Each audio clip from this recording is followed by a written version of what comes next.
Amara's day had started like every other.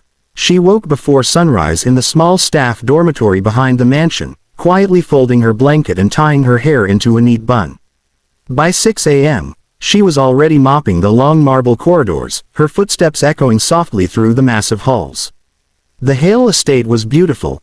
Towering windows, golden chandeliers, gardens that looked like something from a movie, but to Amara, it was just another place to work. She rarely spoke to anyone. Most of the staff barely noticed her. Her job was simple: clean, serve, disappear. Late that afternoon, Amara carried a silver tray of lemonade toward the garden patio. Through the tall glass doors, she noticed young Lucas playing alone near the rose bushes. He was building a tiny fortress from fallen branches, completely lost in his imagination. Then she saw the stranger. The man wore a delivery uniform and stood just outside the garden gate. He glanced around nervously before stepping inside. Amara slowed her walk, her instincts suddenly on edge. The man crouched beside Lucas. "Your dad sent me," he said softly, pulling candy from his pocket. "Come with me." Lucas hesitated. His small hands tightened around his toy car. Amara felt her heart skip. She dropped the tray. The sound of shattering glass cut through the quiet garden. "Lucas!" she shouted, already running. The man grabbed the boy's arm and tried to drag him away. Lucas screamed. Amara sprinted across the grass, her shoes slipping on the wet ground. She slammed into the kidnapper with all her strength, knocking him off balance. "Let him go," she cried. The man shoved her hard, sending her crashing onto the stones. Pain exploded across her forehead, warm blood dripping into her eyes, but Amara forced herself back up. She wrapped one arm around Lucas and used her free hand to claw at the kidnapper's face.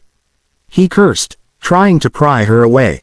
Guards came running, tackling the man to the ground. Silence followed. Amara collapsed beside Lucas, pulling him into her chest. Her hands trembled as she brushed dirt from his hair. "It's okay," she whispered, holding him tightly. "You're safe now." Lucas buried his face in her shoulder. Amara closed her eyes, unaware that in saving him, she had just changed both of their lives forever. Sirens echoed through the estate as security dragged the kidnapper away in handcuffs. Paramedics rushed in, kneeling beside Amara while another team checked on Lucas. Amara sat on the grass, dizzy and shaking, pressing a cloth against the cut on her forehead. Her hands were still trembling. She barely noticed the staff gathering around her, whispering in shock. Lucas refused to leave her side.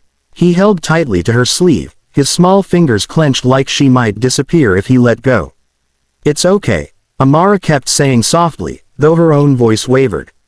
Minutes later, a black luxury car screeched to a stop in front of the mansion.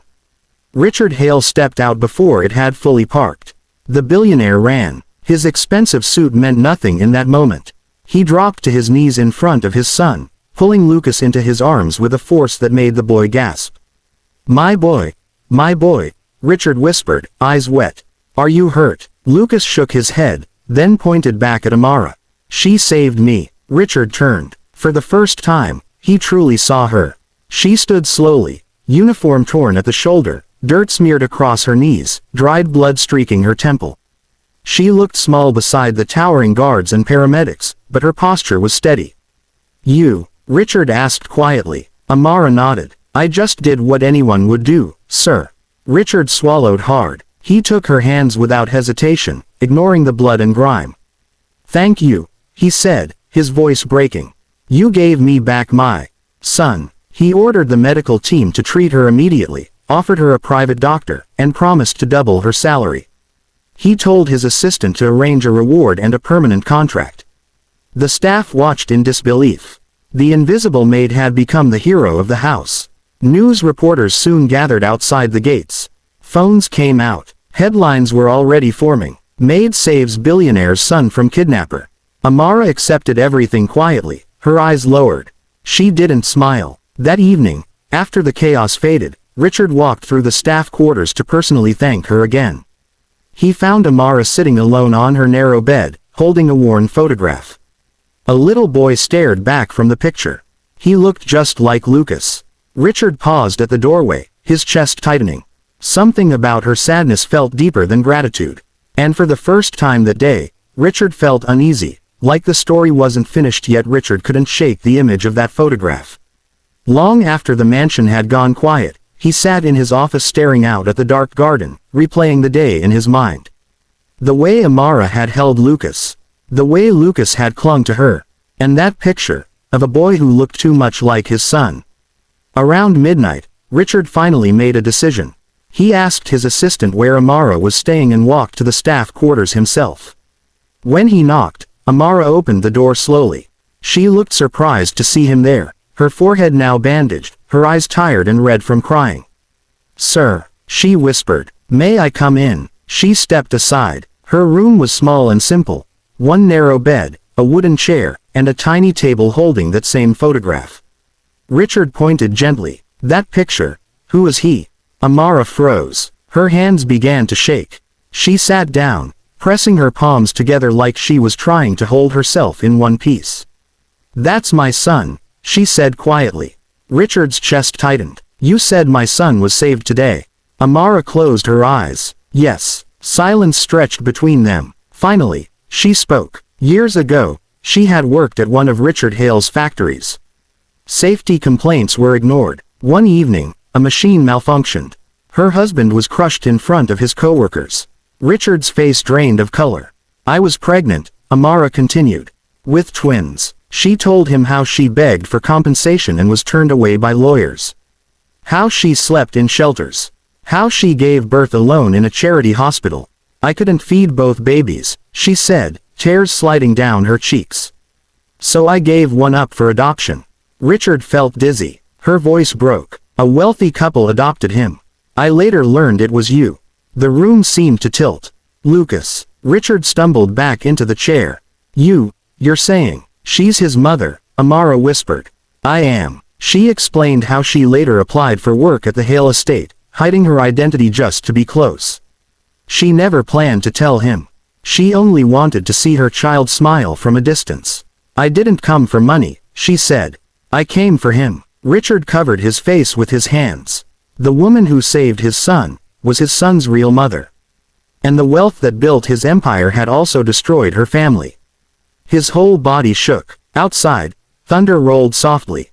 Inside, a billionaire finally understood the cost of his success. Richard didn't sleep that night. He sat alone in his office until sunrise, staring at old company files pulled from dusty archives, accident reports, legal settlements, ignored safety warnings. Every page felt like another blow to his chest. Amara's husband's name was there. So was his own signature. By morning, his hands were trembling.